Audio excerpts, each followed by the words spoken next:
The biggest news story in South Africa is the BELA Bill. Well, it's now the BELA Act because President Ramaphosa signed it into law just this past Friday. The Basic Education Law Amendments Act introduces wide-sweeping changes to the way that schools have to be run and the laws surrounding schooling. South Africans are confused, they're misled, they're discombobulated because there's been a lot of misinformation and misunderstanding around what the BELA Bill actually is and what it's actually going to affect in schooling across the country. And a lot of political parties and some teachers unions and some people who are involved in schooling, they don't like certain parts of the BELA Act. And so let's fix all that today. We are going to tell you what the BELA Act actually does, what it actually says, and wade through and dispel a ton of the misinformation around this absolutely massive new piece of wide-ranging legislation. Welcome to Weekend Special. It's our once a week on the weekend wrap of the biggest news worth knowing, all we need to know from the last week in South Africa. My name is Dan Corder. South Africa is a movie. Welcome to the watch party. Just before we dig into the BELA Act, we got some amazing news this past week concerning our TV show, The Dan Corder Show on ENCA. The amazing news is the ratings came out and our show is bigger than all of our competitors combined. We are getting over 50% of the total news watching audience of all news channels in South Africa on a Monday night at 9 p.m. So thank you so much for your support. Thank you so much for believing in the vision. This Monday, we're going to have South African gold medalist, world record breaking Paralympian icon Mpumelelo Mhlongo on the show, as well as a wonderful musical guest playing with our very own show band, the Kopano Jazz Collective. So see you then. Okay. The BELA Act, Basic Education Law Amendments Act. Fundamentally, what the Act is trying to do is increase the access to education for South African children. And it's trying to redress past inequalities that have stubbornly lingered in schools in South Africa. So some schools continue to be very exclusionary and perpetuate the same kinds of people going to those kinds of schools as they did 10 years, 20 years ago, 30 years ago, 40 years ago. Sounds pretty good, right? Sounds like an obviously good thing to do. Well, then why are so many political parties and trade unions and people in schooling trying to say Bella Ciao? We need to start with how schools have been run in the past in South Africa. Overwhelmingly, they're run by SGBs, school governing bodies, which is a collection of people who are elected or appointed to represent the school. And by and large, under the now old legislation, the SGBs have final say over admissions policies and language policies. And what that means is that even though SGBs from a national level have been given a mandate to address inequality and make their schools more accessible to more kids so that the right to basic education for those kids can be provided, many SGBs just have not done so. They have perpetuated exclusionary practices in their admissions and in their language policies. You know as well as I do that many schools look the same and have the same culture than they did literally since the 80s and before. And so the first and maybe most controversial thing that the BELA Act, I'm just going to call it BELA from now on, that BELA does, is it gives heads of department from the Department of Basic Education across the country much more power and strength to ensure that school governing bodies are actually working in line with their mandates and trying to extend the vision that the Constitution of the country demands of us in our schools. Now, a lot of critics are calling this school capture. They're saying that the SGBs have been disempowered and that all of the governance of the school has been centralized with the state and the Department of Basic Education. That is absolutely not what BELA does. What BELA does is it gives the Department of Basic Education and its HODs the role of making sure that the policies and decisions of school governing bodies in schools align with the Constitution. That's it. And remember, SGBs already have the mandate of aligning their policies with the Constitution and what the Constitution demands of South Africa. And all that BELA does is create a non-arbitrary checking process of what SGBs in schools are doing to make sure that they're doing what the Constitution demands that they do. That's on admissions and also language policies. So now there's another big campaign that has said that that BELA is going to destroy languages as a medium of instruction, because basically these critics have said that BELA is going to mean that schools will no longer teach less spoken languages or less popular languages like Afrikaans, because the Department of Basic Education is going to basically cancel Afrikaans as a medium of instruction in schools so that more kids can learn in a more common language. And again, that's nonsense. That's absolutely not what BELA does. What BELA does is says that if your school teaches in a language of instruction that many kids in and around the area of your school cannot speak or at least learn effectively in, then the department will mandate your school to add a language of instruction, not replace, add a language of instruction. Shut up. So no languages of instruction are being cancelled at all. They're just being added to. Now, these two clauses about language policy and admissions policy are actually the only two parts of the BELA bill that are not being implemented immediately. He granted a 3-month delay postponement of the implementation of these two clauses to allow for more chatting, more stakeholder discussions, more deliberation. But if at the end of that 3 months there isn't a better solution found, this is exactly how these two clauses in the bill will be implemented. Here are a few other things that the BELA Act does. The first one is it expands the definition of corporal punishment. We all know that corporal punishment is illegal in South Africa.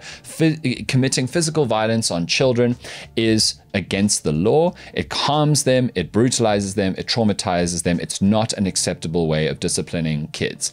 But BELA recognizes that there are many other ways that you can harm children as a teacher. There are many other strategies for discipline or just abuse that you can use that really hurts kids. And so BELA now defines corporal punishment to include any acts which seek to belittle, humiliate, threaten, induce fear, or ridicule the dignity and person of a learner, which for me makes sense.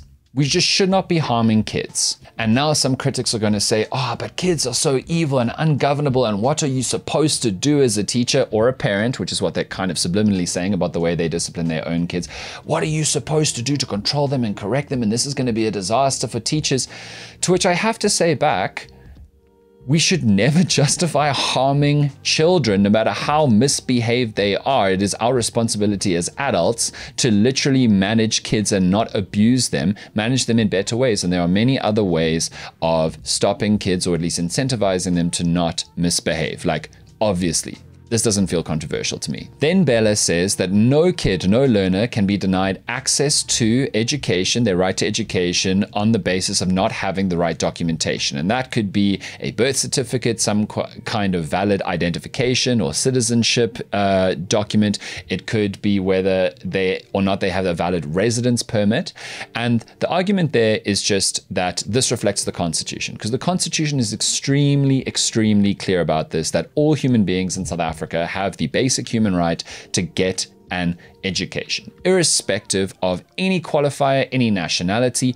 And a lot of people are now saying, so you're just letting the undocumented immigrant foreigners' kids get educated. And I'm saying, and BELA is also saying, one, yes, because a child shouldn't have to suffer losing their right to access to education based on the decisions of their parents or the identity of their parents. But also, this admission of undocumented learners point is important for South Africans, because there are many, many South African kids whose parents didn't get them birth certificates or didn't get them registered with Home Affairs.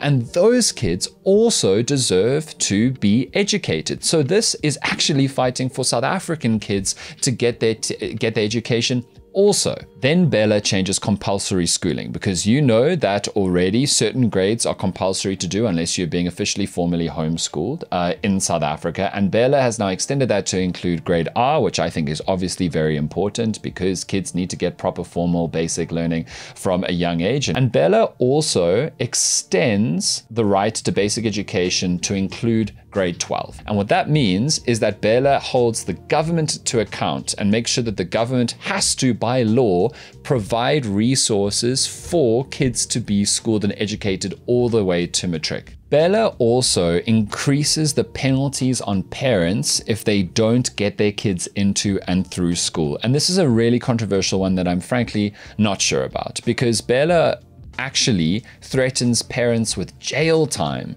if they don't ensure that their kids are in school. And for me, I don't think that that is an effective strategy. I actually think it's quite a harmful strategy. I just don't believe that threatening parents with jail time will lead to kids going to school more and staying in school more. I think that it's more likely going to end up with harmful outcomes, but certainly I think it's going to be ineffective in getting more kids in schools. So those are the main headlines about BELA. There's some other smaller ones, but now I need to get onto the big misinformation. So the first very big misconception, and I want to thank the organization Section 27 that fights for social justice in this country for creating this brilliant fiction versus fact sheet. So the first massive misconception, misunderstanding, just wrong, just absolutely fake nonsense about BELA is that people somehow believe that it's like an abortion bill, that BELA gives teachers and schools the power to intervene in teenage pregnancies and even force/help pregnant teenagers get abortions. And I'm here to tell you that that is just wrong. It's just a lie. It's just absolutely not true. In fact, Section 27 explains that according to Section 61 of the South African Schools Act, the BELA Bill does not empower teachers or schools officials to participate in a learner's abortion decision at all. The next massive fiction as part of the school capture narrative is that BELA is going to allow the government to control and change the curriculums in schools. And again, that is nonsense. CAPS does that. CAPS is a totally different policy and legal framework. BELA has got nothing to do with that. Nothing in BELA allows BELA to change the education curriculum. 3, people believe that the BELA Bill is going to make teachers teach sex to children. And you may have heard the ACDP in particular being like, the BELA Bill is going to teach 4 to 8-year-olds about having sex. Not true. Just again, frankly, absolutely not true. Nothing about what is called CSE, Comprehensive Sexuality Education, is mentioned, included, or involved in BELA whatsoever. And then there's the thing about homeschooling. There's this fiction that BELA is going to take away parents' rights to control their kids' education and enforce curriculums on parents who opt to homeschool their children. And once again, no, it's not. It's absolutely not going to do that. All that BELA is going to do is bring some regulation and quality checking to homeschooling, because the homeschooling sector has been largely unmonitored and unregulated up until this point in South Africa. And that has led to some pretty fruity homeschooling. That has led to some parents who are not good teachers, don't have a good understanding of what is needed in life, miseducating their children, as Lauryn Hill said. And because of the lack of regulation from government, the lack of basic oversight checks to make sure that kids are being taught by their parents in homeschools in an appropriate manner and in an effective way, that has led to lots of kids, ironically, being homeschooled and not fully getting their right to basic education because it's not quality. So BELA provides a framework for the Department of Basic Education just to go and check, just to ensure that kids are being taught in a decent, effective, and appropriate manner in their homeschooling environment. So that's BELA, the Basic Education Law Amendments Act. Now you know, we'll be back next weekend for the next full news wrap of the biggest news worth knowing of the week to come in South Africa on Weekend Special. See you on Monday nights, hopefully on ENCA. And remember to go check out our podcast, Dan Quarter in the Morning, because every single weekday morning we provide you the news worth knowing about all the madness that is going on in the movie that is South Africa. Cheers.